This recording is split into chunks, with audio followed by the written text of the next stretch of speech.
안녕하십니까, 닥터 비트맨입니다. 네, 코인마켓캡에서 암호화폐 가격들을 한번 살펴봤습니다.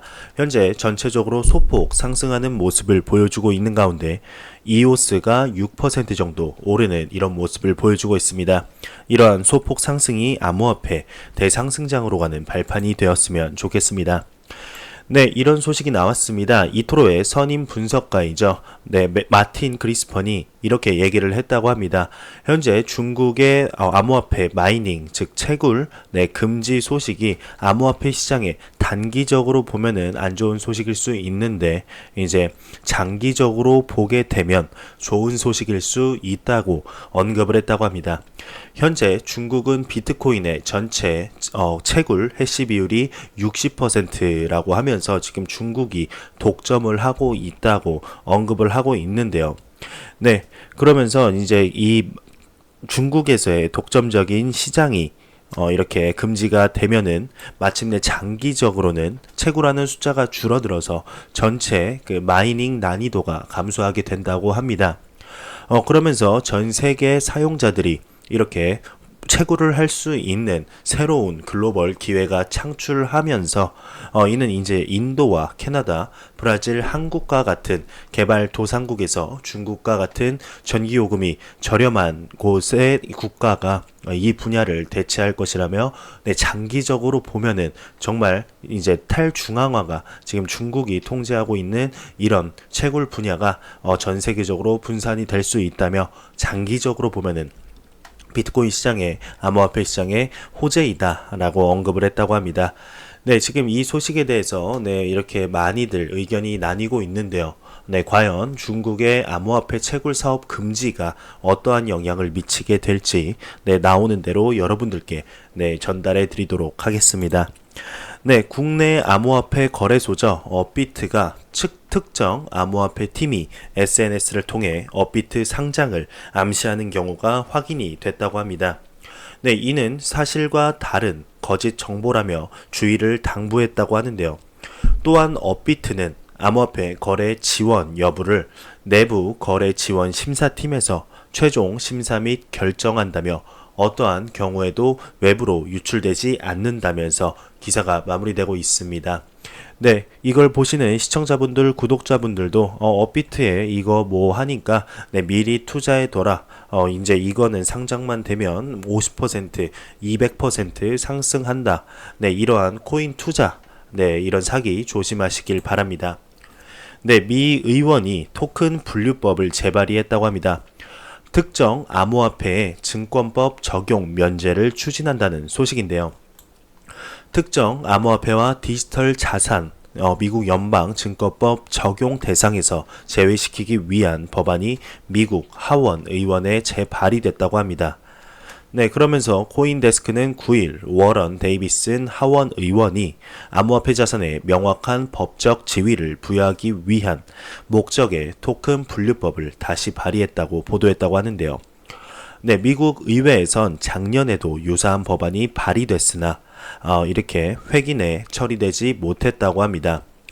데이비슨 의원이 발의한 TTA는 1933년 증권법과 1940년 증권거래법을 개정, 미국 증권거래위원회와 같은 규제 기관들의 암호화폐를 둘러싼 증권법 집행의 명확성을 부여하자는 취지를 갖고 있다고 합니다. 네, 이 법안이 통과돼 정식 법률로 발효될 경우 미국 내 암호화폐 거래는 보다 용이해질 것으로 전망했다고 하는데요. 네, 그러면서 SEC는 최근 ICO 토큰을 유가 증권으로 간주할 수 없다는 입장을 밝힌 바 있다면서 기사가 마무리되고 있습니다. 네, 참 증권 분류, 제일 이제 이런 쪽에서 화두가 되고 있는 코인이 바로 XRP죠. 유가 증권이냐 아니냐. 근데 이더리움 같은 경우는 이미 선례를 보여줬습니다. 이더리움은 증권이 아니다라고 완벽하게 땅땅땅 치고 판별이 났습니다. XRP도 이렇게 될 것이라고 이런 추측을 할 수가 있는데요. 이미 많은 법안들에서 조금씩 XRP에 유리한 유가증권이 아니다라는 이런 의견들이 속속이 나오고 있습니다. 미 의원의 토큰 분류법 재발의가 암호화폐 시장에 어떠한 영향을 미치게 될지 한번 지켜보도록 하겠습니다. 업비트가 XRP, 라이트코인, 비트코인, 골드 입출금을 이제 일시 중단을 했다고 합니다. 항상 입출금 일시 중단 소식은 왜 우리나라 거래소에서만 나오는 것일까요? 업비트, 빗썸. 참 의아합니다. 미 클리블랜드 소방서가 비트코인 전기세 납부 사기를 주의한다며 이렇게 기사가 나왔습니다.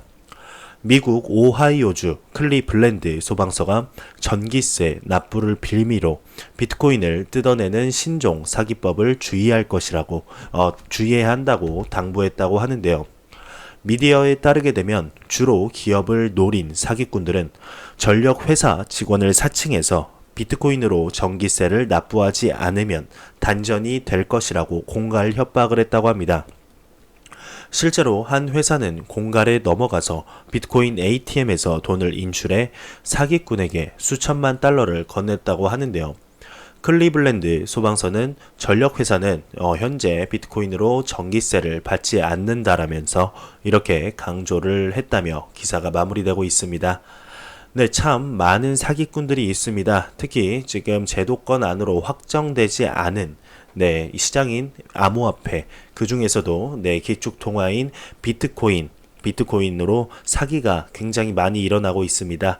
이걸 보시는 시청자분들, 구독자분들도 혹시 비트코인으로 사기치는 이런 사기를 치려고 하는 분들이 있으면 뒤통수 한 대 때려주시길 바랍니다. 리플에 관한 소식입니다. 이제 저번에 영상에서도 언급을 해드렸는데 다시 한번 오늘 기사가 나와서 다시 한번 가져왔습니다. 리플이 패스트 컴퍼니 세계 변화 아이디어 어워드를 수상했다는 소식입니다. 리플의 개발 도상국에 송금 비용 절감에 도움을 준 것에 대해서 이제 이런 상을 주었다고 하는데요. 또한 리플의 전략 제품이죠. 엑스로에피드가 Developing World Technology 세계 기술 발전 부분에서 16명의 후보와 함께 수상한 바 있으며 이 부분에서 혁신적인 기술로 개발 도상국 시장을 겨냥한 분야에 중점을 두고 있다고 전했다면서 기사가 마무리되고 있습니다. 정말 리플과 XRP의 솔루션이 정말 확실하다는 이런 내용의 반증이 아닐까 싶습니다. 리플과 XRP는 하루도 빼지 않고 정말 매일매일 심하면 하루에 3-4개씩 좋은 소식이 나오고 있는 코인인데 가격이 참 아쉽습니다. 현재 XRP가 보여주는 소식은 이런 가격 상승 하락폭은 비트코인보다 현재 상승은 낮고 떨어질 때는 많은 이런 모습을 보여주면서 많은 XRP 커뮤니티 우리나라뿐 아닙니다. 외국의 XRP 커뮤니티에서도 이렇게 XRP를 욕하는 이런 모습을 보여주고 있는데요. 근데 그렇게 욕을 하는 분들을 보게 되면은 XRP의 가격이 조금 오른다고 아니면 뭐 많이 공부를 하지 않고 XRP가 좋다니까 한번 잠깐 담궈볼까 이런 분들이 욕을 하지 정말로 XRP의 투자자 진성 투자자분들 공부를 계속해서 하시는 분들은 아무렇지도 않아 합니다. 왜 그럴까 생각을 해보면 장기적으로 보기 때문이죠. 저 같은 경우도 적어도 5년 길면 10년을 들고 갈 생각인데 리플 XRP가 2019년 아니면 5년 뒤인 2024년 10년 뒤인 2029년 과연 얼마나 성장하는 모습을 보여주게 될지 한번 지켜보도록 하겠습니다. 58코인이 암호화폐 시세 급변 대책 시스템을 구축했다고 합니다. 필요시 준비금을 사용한다는 내용인데요. 이런 최근 시세의 급격한 변동으로 인해 일부 거래소에서 시스템이 다운되는 등 문제가 발생하고 있다고 하는데 이와 관련해 58코인 리스크 관리 총괄 에러는 58코인의 시스템은 급격한 시세 변동에도 안정적으로 운영이 된다고 말했다고 합니다.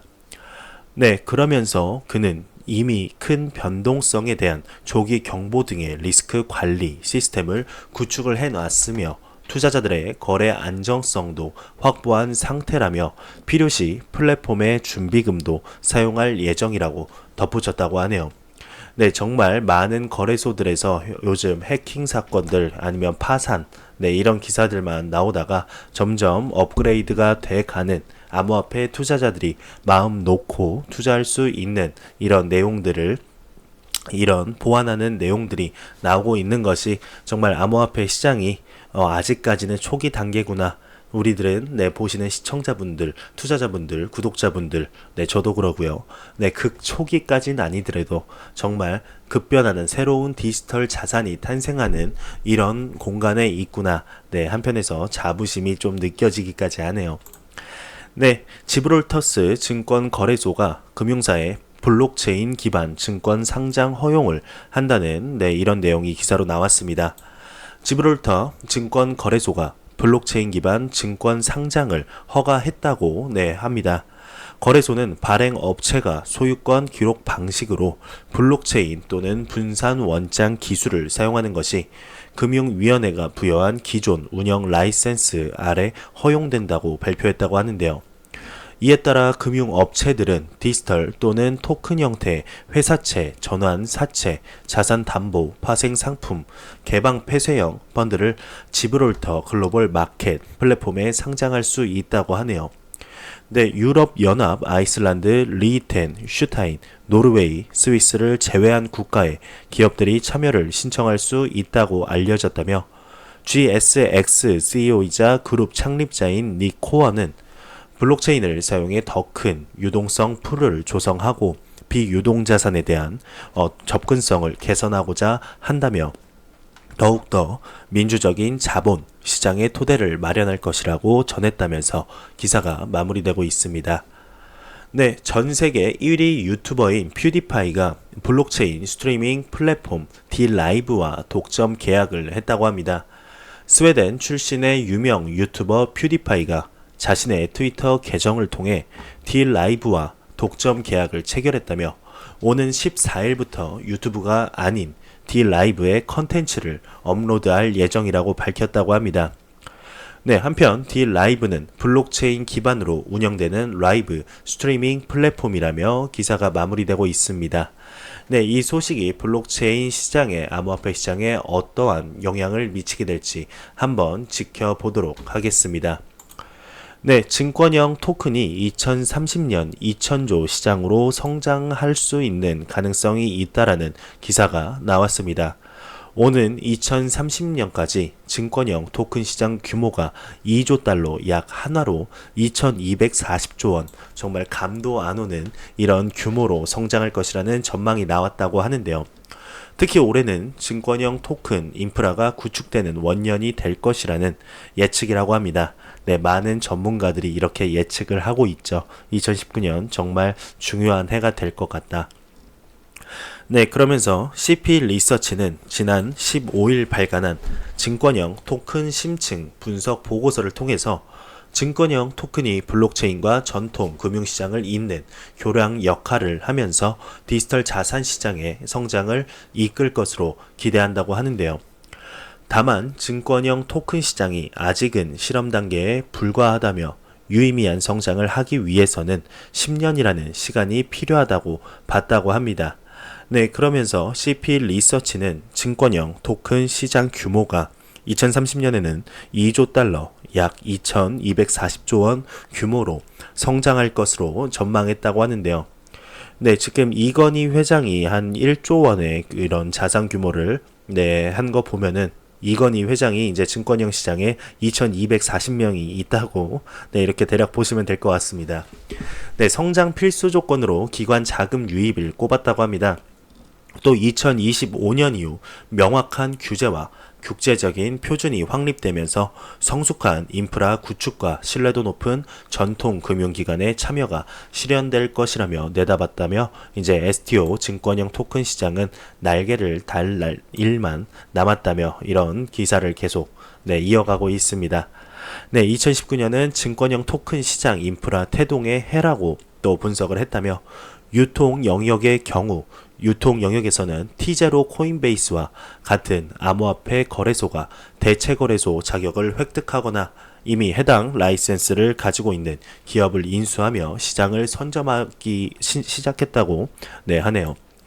토큰 발행 영역에서는 미국 기반의 폴리메스, 하버 등이 증권거래위원회 규제를 준수하면서 증권형 토큰 발행과 관련한 서비스를 제공하고 있다고 하면서 리서치팀은 특히 보안 영역에 주목했다며 이후 디지털 자산 시장 규제 방향이 투자자 보호장치 마련에 집중할 것으로 예상하고 비트코 등 디지털 자산 보안 업체를 찾는 수요가 늘어날 것으로 전망했다며 그러면서 STO 증권형 토큰이 기존 금융기관을 위협할 것이라는 주장은 지나친 기대라면서 이렇게 지적을 했다고 합니다.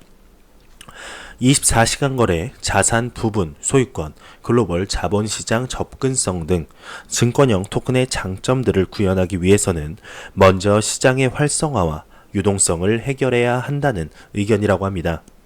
증권형 토큰 출현으로 인해 탈중앙화를 지향하던 블록체인 업계가 점점 중앙화되는 경향이 심화될 것이라고도 전망을 했다면서 이제 금융안정위원회인 FSB의 보고서에서는 이제 증권형 토큰으로 인해 기존 금융시장이 위기를 맞이할 것이라는 전망은 너무 아직까지는 이르다라고 이렇게 하면서 기사가 마무리되고 있습니다.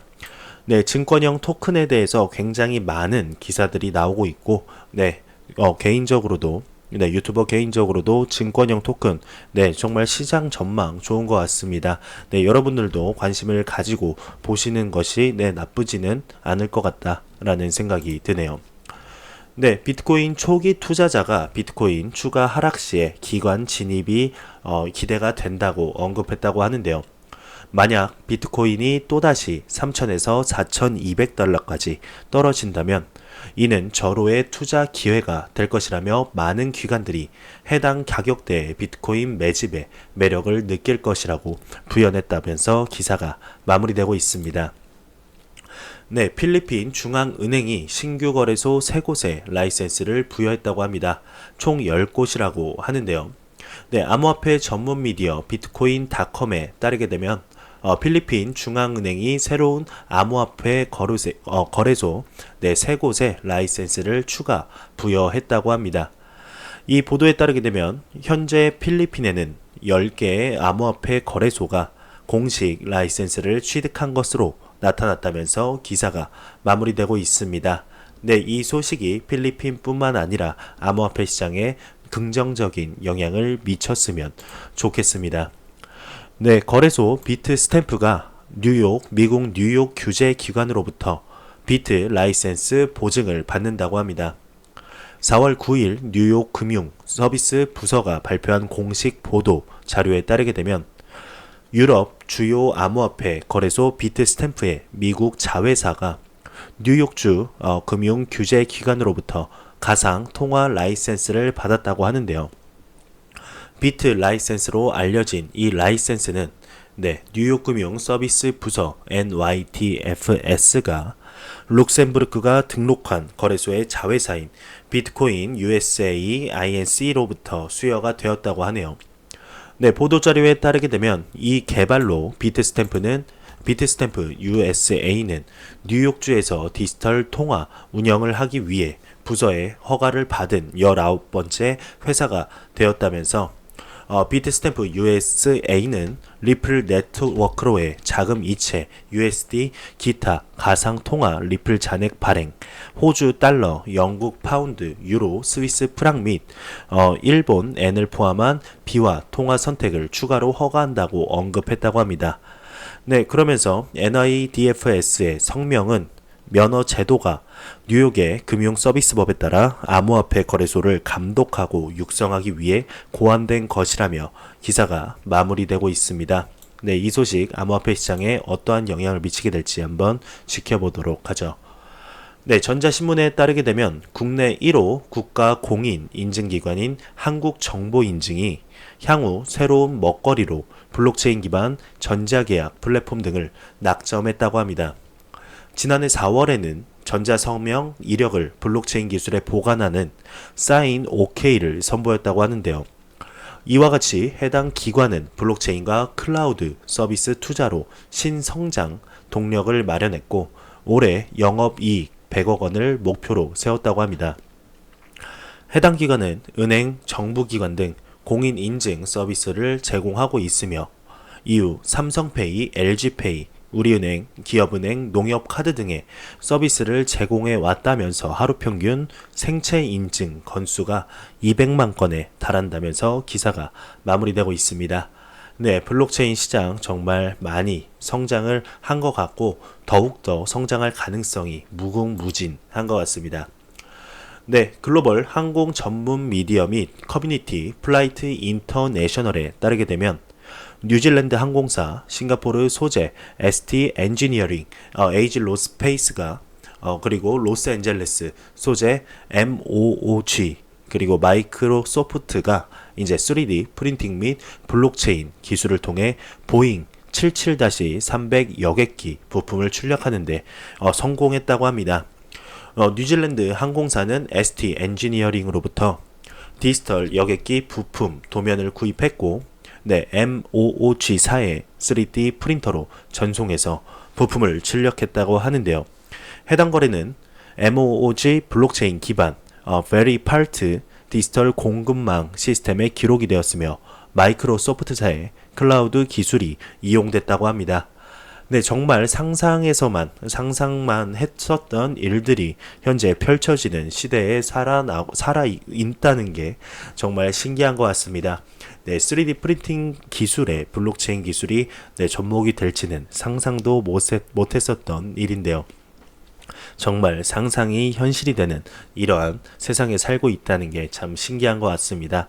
그리고 정말 유망한 사업으로 3D 프린팅 사업이 유망하다고 하니 관심이 있으신 분들은 또 한번 공부해 보시면 좋을 것 같네요.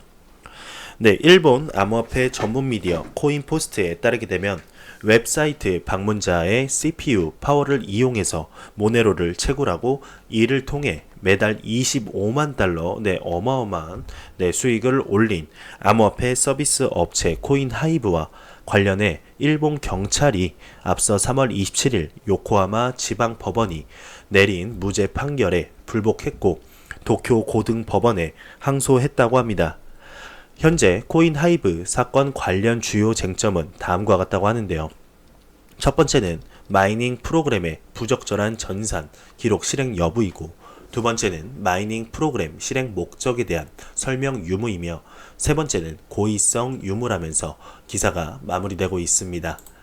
네, 암호화폐 전문 미디어 AMB 크립토에 따르게 되면 피터 R. 리슨 비트코인 언리미티드 수석 과학자가 최근 라이트닝 네트워크 사용자는 정상적인 조작을 하더라도 자금 손실을 입을 수 있다고 지적했다고 합니다.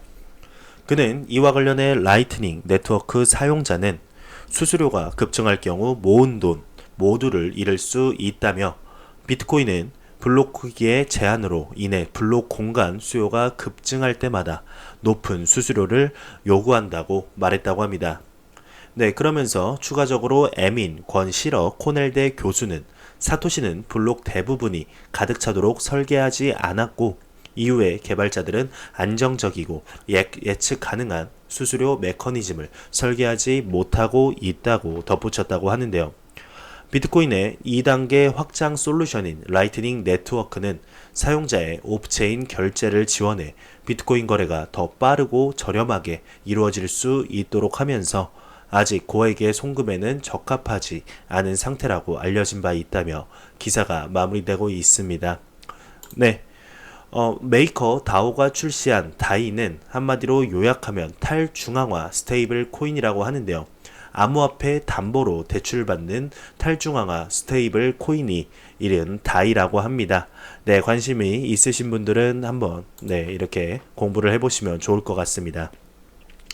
네, 암호화폐 전문 미디어 코인 텔레그래프에 따르게 되면 제이 클레이튼 미국 증권거래위원회 SEC의 의장이 지난 4월 8일 미국 워싱턴에서 열린 SEC 스피크 컨퍼런스에서 SEC는 암호화폐 산업을 주목하고 있다며 SEC 산하특별검사반 OCIE의 이제 2019년 우선 검토 항목에 암호화폐가 포함됐다고 밝혔다고 합니다.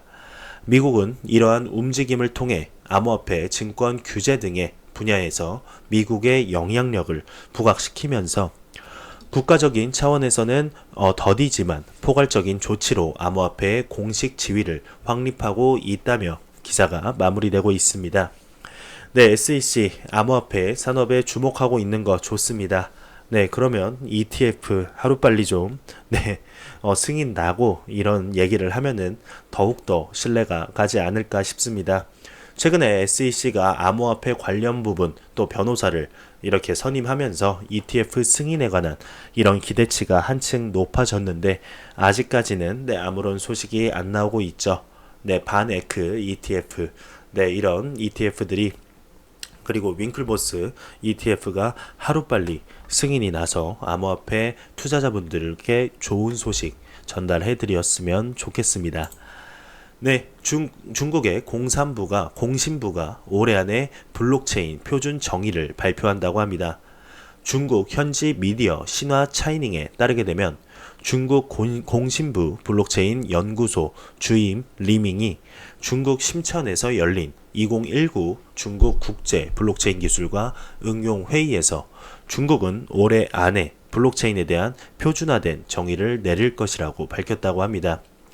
또한 그는 향후 블록체인 산업의 발전 방향은 인프라 플랫폼이라며 블록체인 컨센서스 메커니즘 AI 딥러닝을 하나의 프레임워크로 묶는 플랫폼이 필요하면서 더 많은 블록체인 종사자들이 본질적인 기술에 집중하며 공업화 및 체계화를 실현해야 한다고 덧붙였다며 기사가 마무리되고 있습니다. 중국도 블록체인과 현재 암호화폐를 너무 따로따로 생각하는 것이 아닌가 싶은데 중국은 그렇다 쳐도 우리나라도 많이 1분기 2019년 1분기까지는 그렇게 생각하는 모습을 보여주었습니다.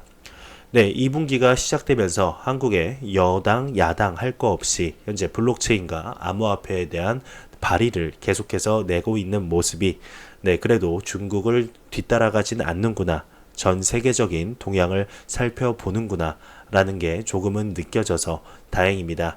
우리나라 다른 전 세계적인 국가들과 갭 차이가 많이 났습니다. 더욱더 노력해서 이 갭을 줄이는데 힘을 더욱더 썼으면 좋겠습니다. 암호화폐 전문 미디어 코인데스크에 따르게 되면 모리셔스의 금융위원회 FSC가 8일 증권형 토큰 STO 규제 가이드라인을 발표했다고 합니다. 증권형 토큰이 2005년 발효된 증권법이 규정하는 증권으로 분류되고 디지털 형식을 채택했다는 해석이라고 하는데요. 또한 해당 가이드라인은 STO 증권형 토큰을 진행할 경우 FSC의 사전 승인이 필요하지만 전문 투자자 또는 펀드를 대상으로 할 경우는 승인 절차가 면제된다며 증권형 토큰 거래 중개인은 증권법에 의거해 라이선스를 취득해야 한다고 밝혔다면서 기사가 마무리되고 있습니다. STO 시장 전에 나왔던 기사인 2030년까지 2천억 달러, 하나로 2천조 정도로 성장할 수 있다는 게 정말 이런 뇌피셜만이 아니었으면 좋겠네요. 마지막 소식입니다. 버뮤다 재무부가 현지 기업 ICO를 허가했다고 합니다. 버뮤다 현지 미디어에 따르게 되면 버뮤다 재무부가 현지 기업인 벨로시티 레저 홀딩스의 ICO를 허가했다고 합니다. VLHL은 이를 통해 자회사인 VL 파이낸셜, VL 테크놀로지에 운영 자금을 조달할 계획이라고 하는데요. VL 토큰은 VL의 기술 플랫폼과 서비스에 사용될 예정이라면서 한편 VL 파이낸셜은 버뮤다에서 디지털 자산 거래소를 설립하기 위해 버뮤다 통화청에 디지털 자산 사업 허가를 신청한 상태라며 기사가 마무리되고 있습니다. 제가 준비해온 소식은 여기까지입니다. 영상이 도움이 되셨다면 구독과 좋아요 그리고 광고 한 편만 처음부터 끝까지 시청해 주시기 바랍니다. 이 채널은 오직 광고 수익으로 운영이 되게 됩니다. 항상 영상 시청해 주시는 시청자분들, 구독자분들 너무너무 감사합니다. 저는 다음 영상으로 찾아뵙도록 하겠습니다. 지금까지 닥터 비트맨이었습니다. 감사합니다.